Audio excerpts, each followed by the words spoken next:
আমন্ত্রণ জানাচ্ছি উচ্চতর গণিতের আরও একটি ক্লাসে টেকনিক ইজি এডুকেশনের পক্ষ থেকে।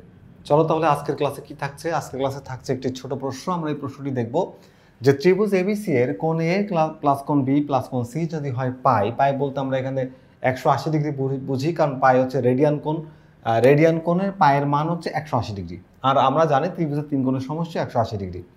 ওকে, তাহলে 1:2 A:B:C = 1:2:3 হয়, তাহলে tan square B plus 2 cos b এর মান কত, এই মানটা আমরা বের করতে যাচ্ছি। চলো এই মানটা বের করে দেখা যাক। আমরা প্রথমে একটু যে তথ্যগুলো আমাদের দেওয়া আছে এগুলো একটু লিখে নিই। যে দেওয়া আছে ত্রিভুজ এ বি সি এর কোণ এ প্লাস কোণ বি প্লাস কোণ সি = পাই, এটা আমাদের কোশ্চেনে দেওয়া আছে। আচ্ছা, তো এরপরে আছে কি বলতো, এবং A:B:C = 1:2:3 1:2:3। ওকে, তাহলে এই অনুপাতটা আমাদের দেওয়া ছিল। তাহলে আমরা একটু মনে করে নিই যে ধরি ত্রিভুজের তিনটি কোণ যথাক্রমে A = এখানে A হচ্ছে ক্যাপিটাল A আমরা ধরলাম হচ্ছে 1, তার মানে হচ্ছে x রেডিয়ান, আর B = 2, তার মানে 2x রেডিয়ান, এবং C = 3 আছে, তাহলে আমরা এখানে 3x রেডিয়ান ধরে নেব। C = 3x radian. আচ্ছা, এখন প্রশ্ন মতে আমরা লিখতে পারি কি বলতো, কোণ A প্লাস কোণ B প্লাস কোণ C সমান হচ্ছে রেডিয়ান। তাহলে আমরা এখানে লিখতে পারি হচ্ছে যে কোণ A প্লাস কোণ B প্লাস কোণ C সমান হচ্ছে পাই রেডিয়ান। তাহলে এখানে কোণ XABC এর মান যদি বসাই দিই, তাহলে x রেডিয়ান প্লাস হচ্ছে 2x রেডিয়ান প্লাস হচ্ছে 3x রেডিয়ান সমান হচ্ছে পাই। তাহলে এই তিনটাকে যোগ করলে আমরা কি পাচ্ছি, x plus 2x plus 3x = 6x। কি পাচ্ছি, 6x। তাহলে এখানে লেখা যাবে 6x রেডিয়ান = পাই। তাহলে পাই রেডিয়ান। আচ্ছা, এখানে রেডিয়ান দিতে পারি আমরা, রেডিয়ান দিলেও ভালো, না দিলেও সমস্যা নাই। এবং দুই পাশ থেকে রেডিয়ান বাদ দিয়ে দাও, সমস্যা নাই। এখন দেখো, বা তাহলে এখানে আমরা 6x = কি লিখতে পারি, পাই। এখন এই 6টাকে ওই পাশে পাঠালে কি হয়ে যায়, x = পাই/6, বা এখানে তুমি রেডিয়ান রাখতেও পারো, সমস্যা নাই। দুই পাশে থাকা আর দুই পাশে না থাকা আসলে একই কথা। তাহলে আমরা কিসের মানটা বের করে ফেললাম, x এর মানটা। এখন x এর মানটা কত ডিগ্রি আসছে, পাই/6 মানে হচ্ছে 30 ডিগ্রি। কত ডিগ্রি, 30 ডিগ্রি।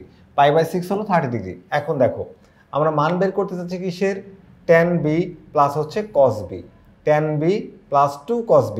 আচ্ছা, তাহলে আমাদের এখন কি করতে হবে, এখানে একটু খেয়াল করে দেখো যে আমরা এই b সমান কি ধরছিলাম, b সমান হচ্ছে তোমার 2x রেডিয়ান, তাই না? তাহলে সুতরাং b এর মানটা একটু বের করে নিতে হয়। তাহলে সুতরাং b সমান কি পাচ্ছি, আমরা b সমান পাচ্ছি হচ্ছে 2 × x এর মান হচ্ছে পাই/6। তাহলে কাটাকাটি করলে কত হচ্ছে, কাটাকাটি করলে আমরা পাচ্ছি হচ্ছে এখানে 3 থাকে, তাহলে আমরা লিখতে পারবো পাই/3। কি লিখলাম বলো তো, পাই/3। b এর মানটা আমরা বের করে নিয়ে এসেছি পাই/3। ওকে, এইবার আমরা এই কোশ্চেনটাকে একটু তুলতে পারি, কোশ্চেনটাকে তুলে এটা সমাধানটা করতে পারি।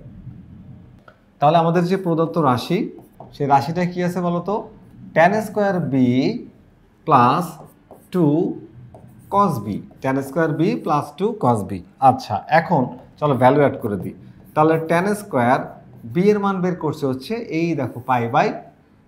তাহলে কি লিখবো, b এর মান লিখবো হচ্ছে পাই/3, এই লিখলাম হচ্ছে পাই/3 প্লাস 2 cos আর b এর মান কি ছিল, পাই/3। আচ্ছা, এবার দেখো, তাহলে এখন এখানে এক কাজ করা যাক। এখানে আমরা যে কাজটা করবো তা হচ্ছে মানগুলো অ্যাড করে দেবো। আর tan 60 ডিগ্রি মান আমরা জানি হচ্ছে √3, তাহলে এখানে লিখবো হচ্ছে √3, তার উপর করে দেবো স্কোয়ার প্লাস 2 × b এর মান হচ্ছে তোমার cos 60 ডিগ্রি, cos 60 মান হচ্ছে হাফ। তাহলে এখানে রুট স্কোয়ারে কাটা যাবে, রুট স্কোয়ারে কাটা গেলে কি হয়, রুট স্কোয়ারে কাটা গেলে হয় 3, প্লাস 2 কাটা যায় 1, তাহলে 2 আর 1 অ্যাড করে দিলে কত হয়, 4। এই 4 হচ্ছে আমাদের এই প্রশ্নের উত্তর। একটু খেয়াল করো, আমরা একদম খুব সহজে এটাকে সমাধান করার চেষ্টা করছি। যে আমরা যেগুলো প্রশ্ন দেওয়া ছিল সেই তথ্যগুলো একটু তুলে নিয়েছি। তারপরে a + b + c = 1:2:3। আমরা জানি যে ত্রিভুজের তিন কোণের সমষ্টি 180 ডিগ্রি, ওরা দিয়েও দিয়েছে, সেটা কোনো অসুবিধা নাই। তাহলে ত্রিভুজের তিনটি কোণের মানকে যথাক্রমে a সমান x আর b সমান 2x এবং c সমান 3x ধরলাম। তাহলে b এর মানটা আমাদের দরকার ছিল। তাহলে এই সব তিনটাকে যোগ করে পাই সমান লেখা যাবে, a b c এর মানটা অ্যাড করে দিলাম, সেখান থেকে আমরা x এর মানটা বের করেছি। এক্স এর মানটা বের করলে তাহলে বি এর মানটা দরকার, বি সমান আমরা আবার লিখেছি কি 2x, তাহলে 2 ইন্টু এক্স এর মানটা বসাইলাম আর বি এর মান পেলাম π/3 মানে হচ্ছে 60 ডিগ্রি। তাহলে এবার লেফট এই যেটার মান আমি বের করতে চাচ্ছি সেই অংশটাকে এবার তুলে নিলাম tan square B plus 2 cos B. এবার tan এখানে বি এর মানটা বসালাম, বি এর মানটা বসালাম, পরে tan 60 ডিগ্রি মান বসালাম, cos 60 মান বসে হিসাব করলে আমরা যে অ্যান্সারটা পাচ্ছি এটাই মূলত আমাদের অ্যান্সার ছিল। আশা করি আজকের এই যে ছোট্ট যে প্রশ্নটি তোমরা দেখতে পাচ্ছ যে ছোট যে প্রশ্নটি আমরা সমাধান করলাম, আমাদের ইজি হায়ার ম্যাথ বইতেও আমরা কিন্তু তোমাদের জন্য খুবই সহজ সরল পদ্ধতিতে সমাধান করে দিয়েছি। আশা করি আজকের এই ক্লাসটি তোমাদের ভালো লেগেছে। পরবর্তী ক্লাস দেখার আমন্ত্রণ জানিয়ে আজকের ক্লাসটা এখানেই শেষ করছি। আল্লাহ হাফেজ।